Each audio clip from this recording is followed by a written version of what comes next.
Bienvenidas y bienvenidos a Media 20.1. El mes de septiembre es el mes de la radio. Y por supuesto que una invitación obligada es al doctor José Luis Ortiz Garza. Él es profesor emérito de la Universidad Panamericana, pero más allá de su trayectoria académica, él es uno de los más grandes investigadores de la radio en México, que no solamente ha investigado este medio de comunicación aquí en nuestro país, sino que lo ha hecho como nadie en archivos de Estados Unidos. Hoy le traemos unas joyas de su investigación. Así que quédese con nosotros.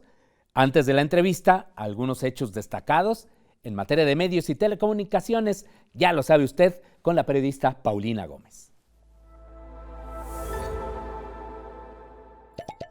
Durante la edición 65 de los Premios Ariel, la presidenta de la Academia Mexicana de Arte y Ciencias Cinematográficas, la actriz Leticia Güíjara, anunció que septiembre es un mes importante para el futuro del cine mexicano.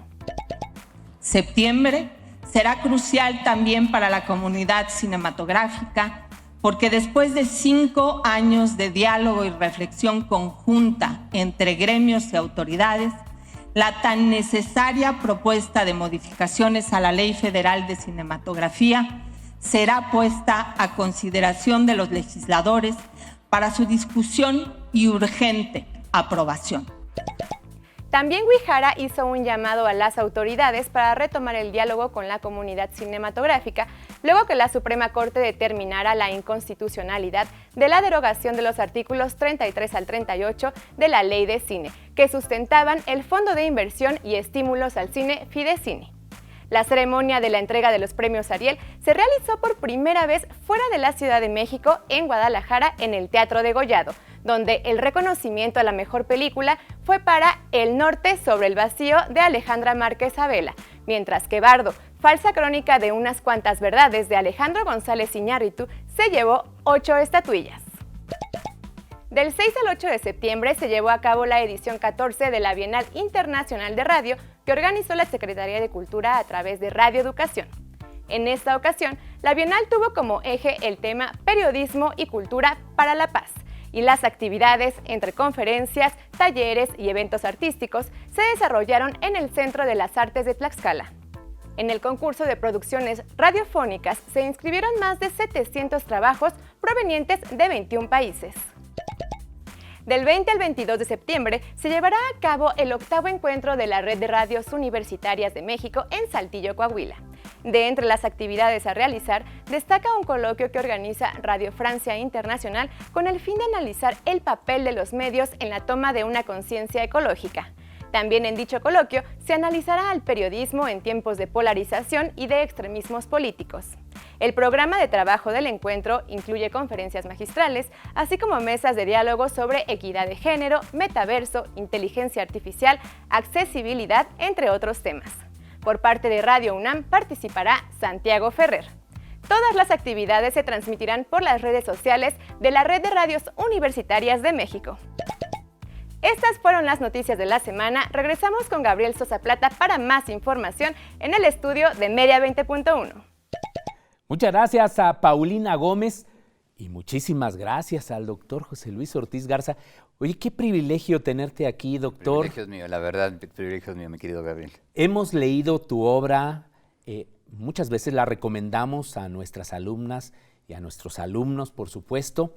Yo he leído varios de los libros del doctor, si no es que todos, pero hay uno que me impactó siempre, que es el de La Guerra de las Ondas. Claro, sí, mi segundo libro, sí. ¿De qué va? Dile rápidamente a nuestra audiencia. Mira, es la intervención extranjera en la radio mexicana en la Segunda Guerra Mundial. Propaganda, sobre todo estadounidense, pero también británica y alemana. Sí. Entonces es una radiografía de las investigaciones que se hicieron en México en la Segunda Guerra Mundial y cómo intervinieron con muchísimo dinero los estadounidenses para colocar su propaganda. Claro. Y para generar una serie de actitudes favorables hacia los aliados y desde luego hacia el estilo americano de vida, ¿no? Sí, muy interesante, y aparte es de archivos de Estados Unidos. Es algo que no sabíamos en México. No sabíamos, así es. Y que el doctor José Luis Ortiz Garza lo descubrió muchos años después. Y el otro libro que también me encanta es el de la XERA. Exactamente, es una radio entre dos reinos, es la estación en la frontera que fue la más potente del mundo en los años 30 y que fue propiedad de un médico charlatán que es considerado el cuarto o quinto charlatán más grande en la historia de Estados Unidos. Brinkley. John R. Brinkley. Es una historia sensacional. Tuve oportunidad de investigarla profusamente porque fue mi tesis doctoral y luego la hice libro. Sí, no, y aparte está escrito de manera novelada. Es algo maravilloso porque aprende uno mucho de lo que estaba ocurriendo, por cierto, con tanto la radio en los Estados Unidos como la de México, y cómo ya comenzaba a darse este tema de la relevancia de las políticas públicas para no engañar a las audiencias. Exactamente, exactamente. Ese es el gran tema. El gobierno mexicano lo consintió, fíjate. Sí. Porque aunque se violaba la ley en México, México utilizó como rehén a la estación para obtener frecuencias de alta potencia en el espectro. Es interesantísima porque fue la primera guerra mundial fue impresionante lo que México hizo en radiotelegrafía. Pero en esta México, con la XR como RA más tarde. Ubicada en Ciudad Acuña. Ciudad Acuña. Como rehén, negoció las frecuencias internacionales. Sí, él utilizó, digamos, el tema Brinkley para una distribución democrática de las frecuencias en la frontera. Pero en todo México. En todo México. Sí. Bueno, pues todavía mayor. Pero ahora yo escucho muchos Brinkleys en la radio. Desafortunadamente la radio actual, con muchos fraudes y demás. Pero bueno, estamos en la revisión histórica. Doctor, tú estás haciendo una investigación de largo alcance, de largo calado, como se le llama también, sobre la historia de la radio en México. Y te has encontrado ahora en tus hallazgos varias cosas interesantes. Con él hicimos un trabajo de selección previa y nos trae algunas perlas históricas. Hablemos de esta primera, que es algo que hizo Radio Educación, la llamada CZE, que después se convertiría años después en lo que ahora conocemos como Radio Educación. ¿Qué pasó ahí? ¿Qué encontraste? Mira, en 1926 se organizó en Estados Unidos y en el mundo una Semana Internacional de la Radio. Y fueron invitando a radiodifusoras de todo el mundo a tener un espacio para que se oyeran, sobre todo en Estados Unidos, Canadá, y se llegaba a escuchar en Europa. Sí, o sea, en muchos lugares de Europa. Radio Educación, bueno, CZE, participó en ese, lleva poco tiempo, en ese programa especial que hubo. Las demás estaciones entraban en silencio, se llamaban Silent Nights, Noches de Silencio, para poder escuchar la estación.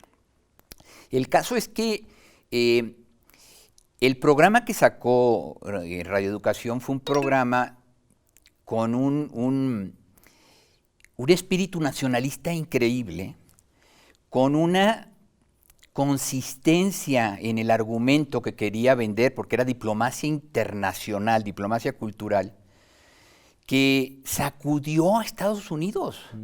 O sea, a tal grado que el Chicago Tribune sacó una columna diciendo: acabamos de escuchar un programa espectacular. ¿De dónde creen? De México.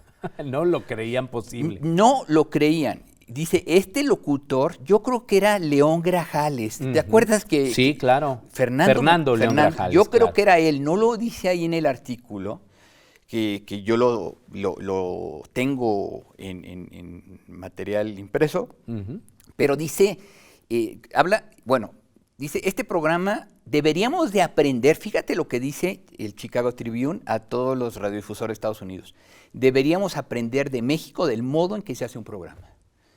Y luego, otro artículo también comentando este programa, en este caso de Pittsburgh, donde nació la radiodifusión comercial. Es cierto. Dice, qué inteligentes los mexicanos.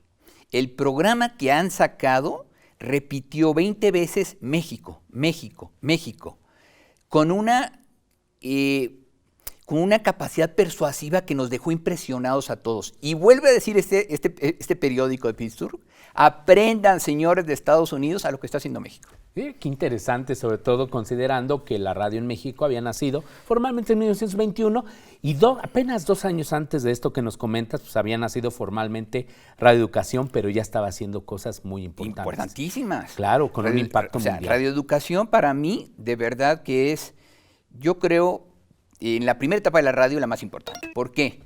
Porque fue la primera estación de comunicación para el desarrollo. Ojo, para el desarrollo. Ya tendremos oportunidad, a lo mejor en un momento, de explicar todo lo que hizo en temas de desarrollo de las comunidades. Sí, sí, sí. Bueno, otro de los temas es derechos de las audiencias. ¿A poco ya se hablaba más o menos de esos temas? De lo que encontraste. Bueno, no se hablaba de, pero años 20, ¿no? ¿O qué? Esto es 1933. Años 30. Años 30. No se dice explícitamente que son derechos de las audiencias, pero sí es derecho a las audiencias. La XCW tenía 2 programas que eran muy populares. Uno dirigido a niños y otro dirigido a personas mayores, adultos, de tercera edad. El primero se llamaba Tío Polito. Sí, claro, muy conocido. Muy conocido, y el otro se llamaba Auroras en el Ocaso. Pasaban a distintas horas, pero el caso es que los dos tenían un componente que violaba los derechos de las audiencias. Porque los niños enviaban cartas a Tío Polito pensando que estaban en el Ajusco, los papás delataban las travesuras de los niños y Tío Polito las sacaba al aire, diciendo, ya no le jales las trenzas a Lupita, Juanito, oye, ya no golpees al perro, oye, levántate temprano. Entonces, claro, los niños tienen derechos. Y daba el nombre del niño y aparecía también en la revista de revistas.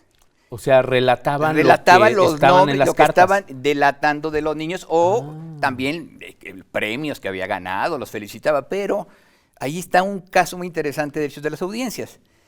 Y en el otro era lo mismo aplicado a las abuelitas. Entonces la abuelita que no sabía del radio, dice, bueno, ¿quién les dijo que yo tengo tos y que me tengo que cuidar? ¿No?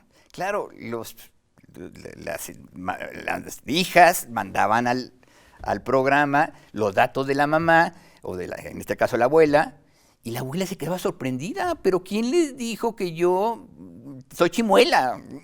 Entonces, claro, esos derechos de las audiencias. No, y aparte era una violación a los datos personales, finalmente, de estas personas, ¿no? Claro. ¿Y tú cómo te enteraste, por ejemplo, de esto? Entrevisté a Luis Cáceres. Hace mucho tiempo, ¿eh? Hace mucho tiempo, porque él ya falleció, ¿no, Luis Cáceres? Sí, ya falleció hace tiempo. Fíjate que tengo entrevistas que hice hace 32 años. Por ejemplo, a Clemente Serna Martínez, a Adrián Layú, a personajes bien interesantes de la radio. Entonces, y ahí rescataste Rescaté muchas historias. Qué interesante. Bueno, ya tenemos que hacer la pausa, doctor, pero por favor no se vaya, porque vamos a seguir hablando de perlas históricas de la radio en México. Gracias por continuar en Media 20.1.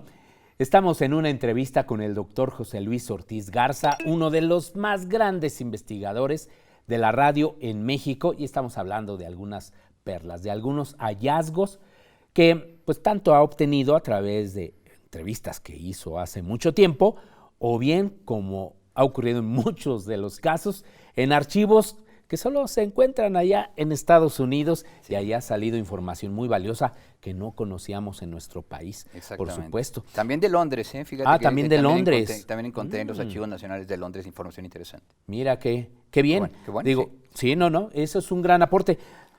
Otra de las perlas, sí. Partido Nacional Revolucionario. Muchos sabemos que por ahí hubo algo de los inicios también de la televisión. Sí. ¿En qué consistió este hallazgo? Fíjate que en 1929 el PNR saca el periódico El Nacional Revolucionario, como parte de su estrategia de propaganda, y luego, que se convirtió nada más en El Nacional, que ya desapareció, pero también quiso entrar en otros temas como el cine y la radio. Sacó la estación XEO, luego XFO, que también tiene una historia muy interesante que contar, no en este momento. Pero teniendo la estación de radio, se les ocurrió traer de Chicago una de las primeras equipos de televisión que acababa de surgir la televisión, 1933. Acuérdate que la televisión comenzó en diciembre del 50 en México. Así es. Entonces fue un senador, no recuerdo el nombre ahorita, a Chicago, negoció, vinieron los de la empresa de Chicago, que era un señor Sanabria, el inventor estadounidense de origen español, y trajo a un científico, genio de la televisión, e instalaron aquí el tercer equipo de televisión que habían instalado. El otro fue en Toronto. Entonces, 34 anunciaron, se va a inaugurar la estación de radio.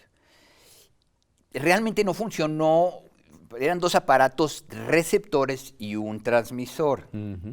No se pasó al aire o algo sucedió, pero lo que sí sucedió es que en las memorias del ingeniero que vino para acá a instalarlo, dice, bueno, estuvimos en México después de haberla instalado en Toronto, la pusimos, hicimos las pruebas, salieron bien, pero no nos pagaron. Y la empresa quebró porque no nos pagó el Partido Nacional Revolucionario. ¡Ah, qué barbaridad! Pues ahí está, esa es la historia. Oye, ¿y eso cómo lo obtuviste, por ejemplo? Pues en las memorias, en archivos, las memorias de este ingeniero, dice, yo fui a México, yo la instalé y quebramos. Ahí se quedó. Ah, caray, pues bueno, es un precedente interesante por lo que después ocurriría con este partido único. Pero es también muy interesante para documentar los inicios de la televisión en México, porque sabemos parte de la historia, digamos, esta del PNR, también de los equipos, pero no este tipo ya de datos pues tan precisos de lo que ocurrió en este sentido. Bueno, y después, ¿qué encontraste sobre las investigaciones de las audiencias? Ya se hacían encuestas, ¿no? Fíjate que en la Segunda Guerra Mundial fue uno de los hechos más interesantes. Estados Unidos envió a un equipo que los capacitó George Gallup, el gran encuestador. Sí. Y fue la primera vez en el continente americano en que se hicieron encuestas científicas, o sea, como las conocemos ahora, pero se hicieron clandestinas, sobre las actitudes hacia la guerra por parte de los mexicanos.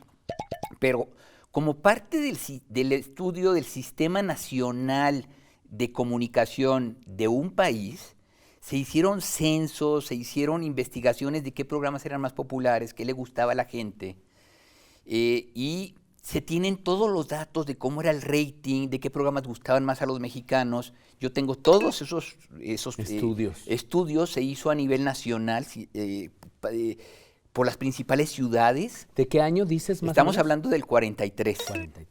43 y 44.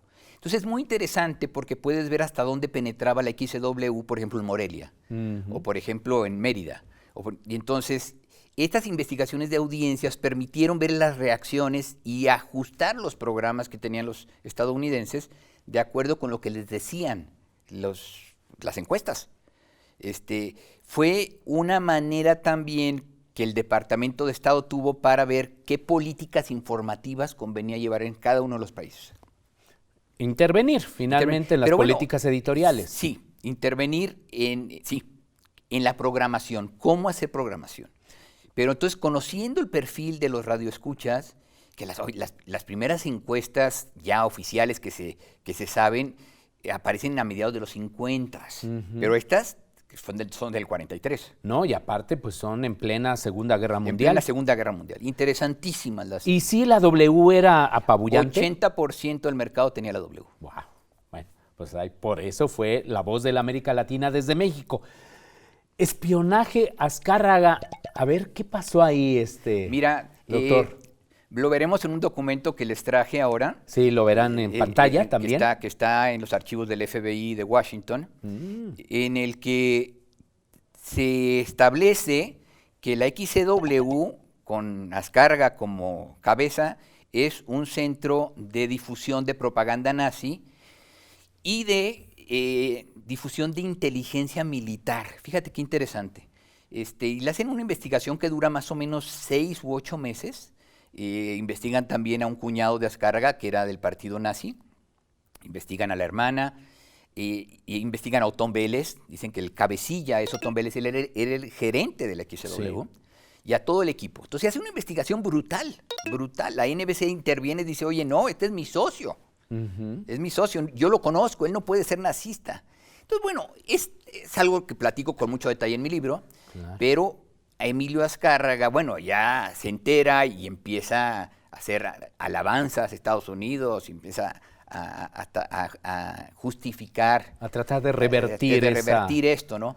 Sí hay un antecedente interesante en el 36 o 37 en que el XW pasó un programa, un discurso completo de Hitler muy importante, muy importante. Entonces, bueno, esa investigación te hace ver cómo los radiodifusores tuvieron que estar alineados con la política de Estados Unidos, si no, no recibían ni bulbos, ni tornamesas, ni equipo de partes y refacciones. Estaban en las listas negras los que no se alineaban con las políticas informativas de Estados Unidos. Y ese expediente tú tuviste la oportunidad de revisarlo totalmente. Compra de tiempo estelar, ¿a qué se refiere eso? Fíjate que este es un doctor? documento, yo creo que es el documento que más me gusta de los que acabo de encontrar. Se llama así Buying Time, y es que después de Pearl Harbor hubo un cambio brutal un pánico en Estados Unidos por el cariz que estaba tomando la guerra, después que entró Estados Unidos en guerra. Y en marzo del 42, o sea, acuérdate que fue 7 de diciembre del 41 el ataque a Pearl Harbor, se reúnen los jefes de las cadenas en Estados Unidos, NBC, CBS, MBS, y otros grandes personajes, para decir, bueno, señores, la única manera de que nosotros coloquemos nuestra propaganda en toda América Latina es a través de compra del tiempo. Y entonces se hizo una encuesta también, una investigación de las principales estaciones de radio en cada uno de los países de América Latina, y de 7 a 10 de la noche, Gabriel, la programación de toda América Latina y el Caribe estuvo controlada con propaganda estadounidense. De 7 De 7 a 10 de la noche, horario estelar. Tú Entonces, tienes aquí varios programas, ¿no? sí, estos programas son algunos, pero te pusieron de acuerdo ellos con las compañías multinacionales para que también en los programas de ellos metieran la propaganda. Entonces, pero estos que tú ves aquí son algunos, ya verán las imágenes que traje, pero las ideas no se matan, contraespionaje, el misterioso, Radioteatro de América, que te he de decir que son unas joyas de programa, con independencia de la propaganda que tenían, ¿no? Qué interesante. Los hicieron los mejores guionistas de Estados Unidos. ¡Wow! Pero aparte de todo eso, pues sí, con una intención política muy clara, pero qué interesante, ¿no? Porque cualquiera pensaría, digamos como historiador, eran programas muy exitosos, eran muy creativos, pero pues también había un soporte económico. Sí, Gabriel, importante. pero el tema aquí, el gran tema es la agenda deliberativa de América Latina. Claro. O sea, el espacio público. Sí, dominado por la agenda estadounidense. Pero al independientemente mismo de la tiempo, creatividad, claro. Sincronizados todos los países. Cosas. Increíble. Y eso no lo conocíamos, la verdad. Este dato que acaba ahora de revelar el doctor José Luis Ortiz Garza, no lo conocía. Pues es secreto, la verdad que era secreto. Era un gran secreto. Ya casi se nos termina el programa, pero otro dato, ¿ayuda Estados Unidos a Radio 1000 a través de la cuenta de Coca-Cola? Bueno, una de las cuentas, fíjate que el gobierno de Estados Unidos tenía muchos celos hacia Emilio Azcárraga, porque Emilio Azcárraga nunca tuvo participación, como dicen algunos libros de la NBC, en accionaria. Ya. Fue muy independiente, y tenían muchos celos por Emilio Azcárraga, los estadounidenses, y dijeron, vamos a quitarle poder a la XCW y vamos a dársela a Radio 1000. Y entonces pusieron de acuerdo con Coca-Cola para que no le diera la publicidad a XCW, sino que se la diera a Radio 1000. ¡Ay! Y entonces, y contactaron la cadena MBS para que ayudara a Radio 1000 y no a XCW, o para que compitieran. ¿Pero ese era un tema que de celos o...? Celos. O sea, querían, así tal cual, quitémosle poder a XCW, porque además en el continente, ya con radioprogramas de México, estaba influyendo muchísimo. Sí. Y entonces la cuenta de Coca-Cola se la dan a Radio 1000, bueno, se ponen de acuerdo con el presidente de Coca-Cola, dice sí, que pase ahí, como otros programas también, y no hacen bien el programa en Radio 1000 y retira Coca-Cola el patrocinio. Bueno, y aparte Radio 1000 nunca pudo, esa Tú historia sabes, más tú o menos eres la estamos experto. documentando, Tú nunca tienes pudo el libro Las competir 1001 con Radios. con la XCW. Ya nada más para cerrar, comentaristas mercenarios. ¿Qué es esto? Híjole, bueno, eso es vergonzoso y es lo más, lo que más coraje da. Los estadounidenses y los británicos también, ya antes creo que lo habían hecho los alemanes, pero muy poquito, compraron el enmarcamiento de las noticias. Y compraron a Pallavicini, Félix F. Pallavicini, pusieron un programa que se llamó Interpretación Mexicana de la Guerra. Sí.